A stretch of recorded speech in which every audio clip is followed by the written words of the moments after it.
tell him Thagelagamort, Osrith told him, as they stood, side by side, watching proceedings. Constantine was now being gathered around with his Mormas. Aethelstan, by contrast, stood alone. Thagelagamort, repeated Uhtred in his Dane-learned tongue. What does that mean? And to who? My son. The only person who seems to care about him, apparently. She bit. I have a son I hate, Uhtred told her, yet I care about your son very much. And Finan, Osrith turned at this, and stared at him. Yet you held him as a hostage, as a bargaining tool to force the captain's hand, she reminded him. You made him betray Constantine. Not I, at Berwick, Uhtred told her. But yes, I told him to help us in. I have long wanted peace between us, Osrith. Peace, Osrith thought. Whence had this feeling come? Who is that? Uhtred said, as the women slowly walked over the courtyard. Down there? Edra, he told him. Thyra and Bocca's daughter. She watched Uhtred's face change to a softness she had never witnessed before. And he pointed to the two children, beside her. I saw Stiora once, Osrith told him, ignoring the question. For Uhtred was pointing towards Stiora's children, Gisela and Ragnar. I saw her once, in Nofauik. That child looks like Gisela. Uhtred turned his head and looked at Osrith, accusingly. She told her brother. It was not untrue. Also, it contained no information that could cause her brother to change mood. I was called to help in Nofauik. I could do nothing for her, nor could anyone. And two children who had become orphans, in need of a home, brought by an uncle to a place of safety. Now, in the courtyard, Constantine was approaching Aethelstan. Was he deferring? Osrith thought. If he was, it would be false. No Pict, no Gael would willingly give up Alba. Angles and Saxons had never held the country, not even the Romans could hold it. Constantine wants Bibbenberg, Uhtred told Osrith. She turned from the palisade parapet and looked at her brother. You sound like I remember Elfric sounding. Only he would just repeat his monotonous worry about you returning to reclaim your birthright. There is nothing I do for Constantine. I would lie with him once in a while to ensure he gave Edra and young Finan and I a roof and food. I'm not proud of it. It was not entirely true that she whored herself. Of course, there was a bond between them that was like no other Osrith had ever experienced, born of being thrust together at Dunnottar, fleeing as she had from Bibbenberg, antagonistic as much as anything. It was true what Domhnall always said, she did defend him, even in the indefensible. And you hump him now? I do not. Osrith shot back. I did not choose to come here, I was brought, remember? She glanced away and felt a blush on her cheek, but then forced herself to look at her brother. My husband saw fit to have me kidnapped and buried here, as you probably already know. She could see amusement in his face. He set you up to be spirited away? Uhtred repeated,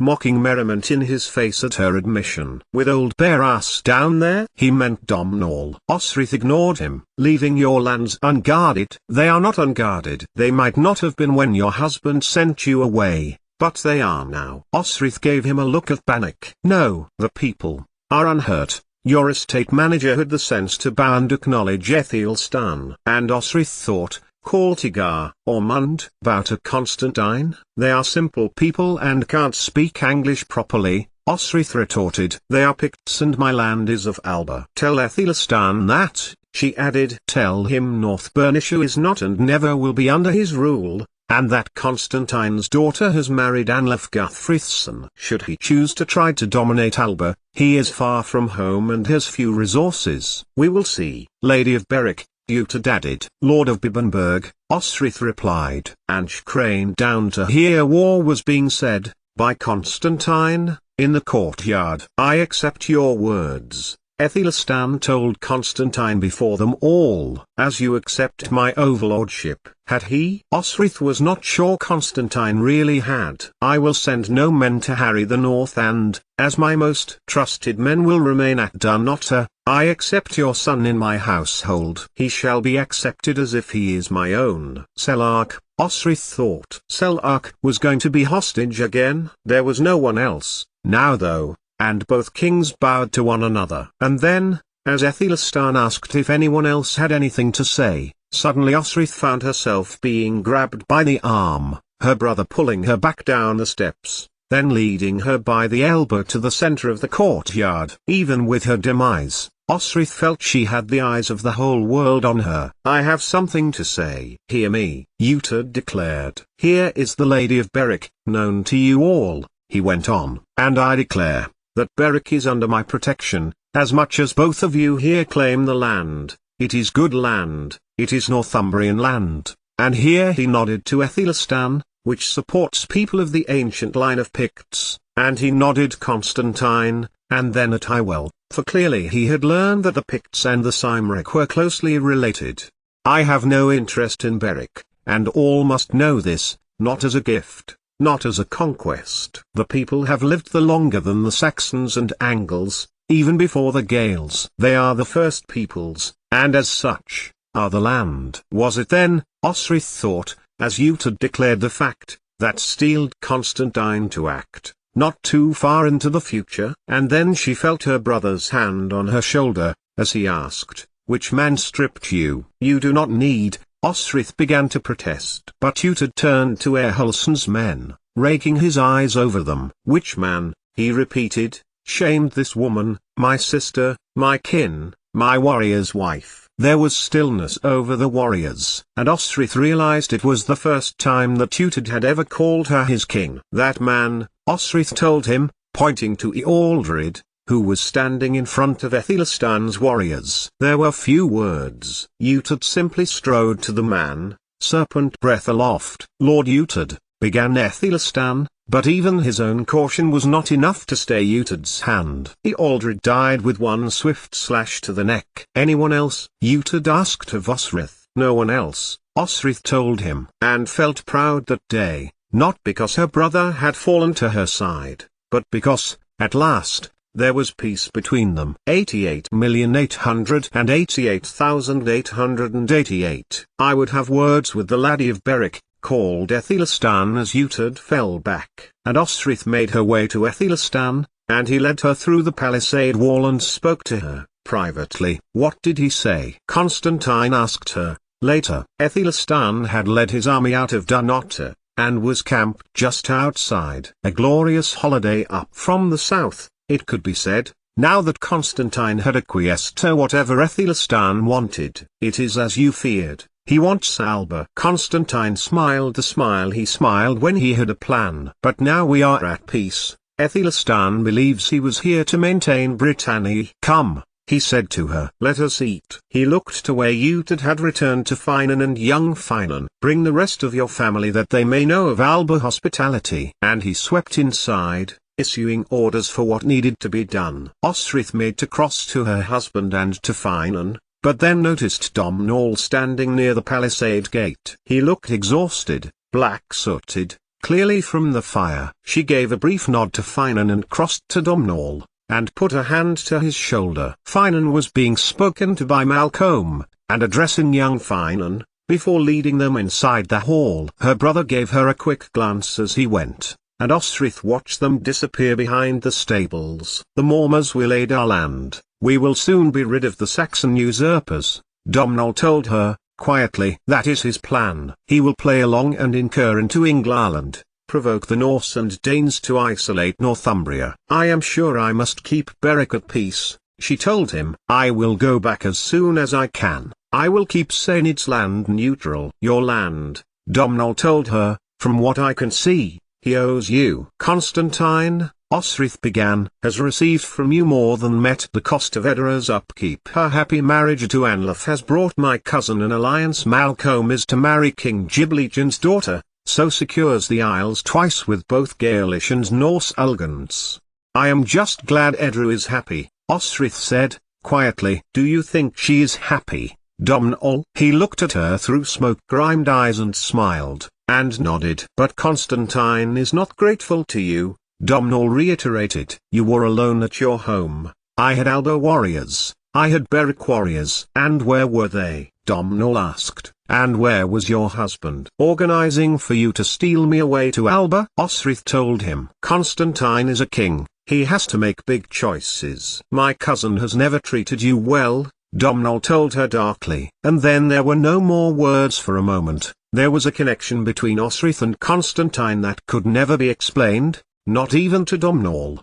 "I left my land, left Berwick," she replied, as the thundering of cheers beyond Dunotter's walls reverberated around. This was not the end, but the beginning. Dighting would now be by blade, and she knew Finan would be close to Uhtred, who would be close to Aethelstan. She glanced around, at the castle where Harold Finehay had come and been soundly defeated. It was here would Maxenid Atilda Negation Alpin, Constantine's father, had withdrawn, to the coast, to Pictish country. It was symbolic of a show of strength to be at Dunotter, as it was symbolic with Constantine now. "What are your thoughts?" Domhnall asked her. "To return home," she told him. "Berwick. Wait for the war that will come. Send word to Don Chada." "Don Chada?"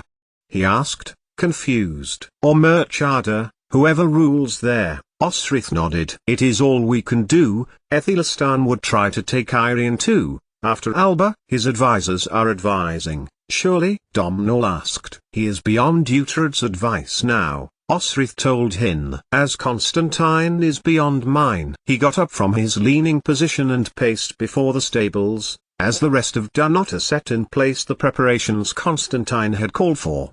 "Do you wish to fight?" "I always wish to fight, if it is something I can believe in. But not at a battle between Constantine and his allies and Aethelstan. The price is too heavy. Your husband would be amongst them.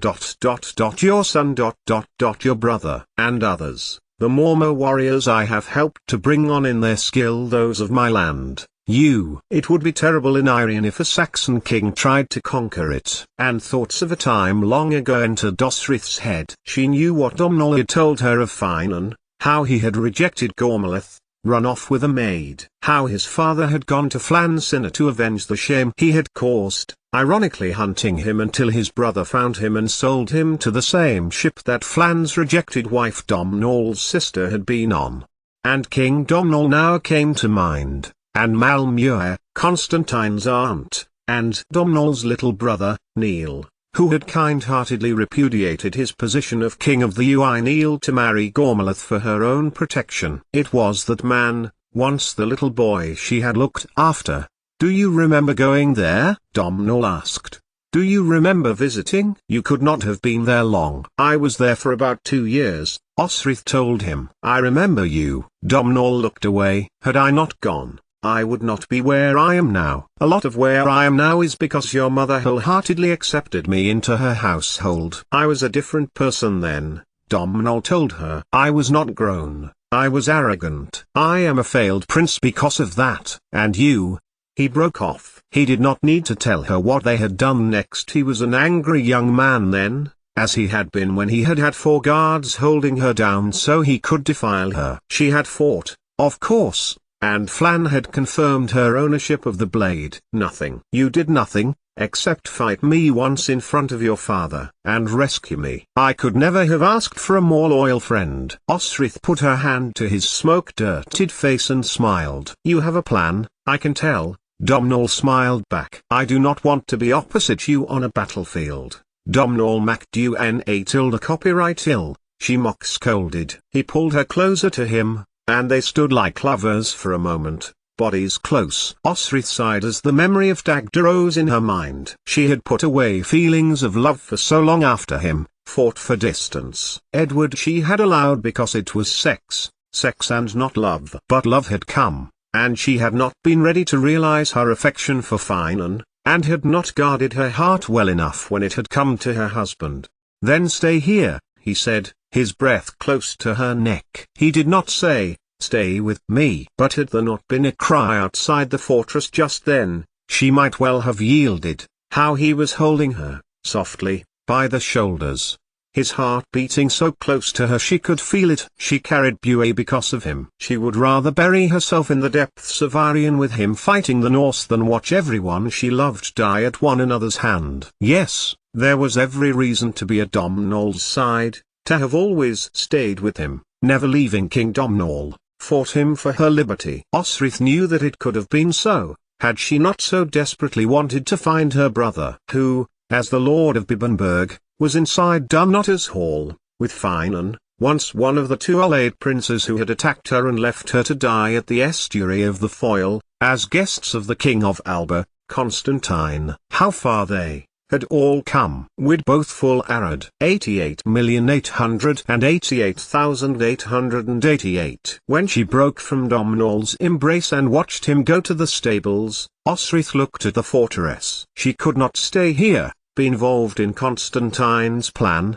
and nor could she renew her Mercian allegiance and become absorbed in Aethelstan's expansionist war machine. At first opportunity she would ride to Berwick, walk to Berwick if her eyesight had not improved. But she would need to see Edra first, as to mind her daughter came. The women and the vulnerable, the children and the old, would have been well looked after by the young woman, and so Osric moved in the direction of the crypt. It was then that she felt a hand creep to her waist, causing Osric to jump. She was too slow to retaliate, but there was no need, as Finan put his lips to his wife's neck. "I have never seen a braver thing than I did when you fought back, to defend Berwick." His lips met her collarbone, and she yielded to Finan's arms. Beyond them, Malcolm was moving to the inner gate, taking Sainid's place seamlessly, Osric noticed, instructing the Mormers raise it. Finan's head turned where Osric was looking, and they watched as the heir to the Alba throne gave greeting to the Englaland army, that of King Aethelstan,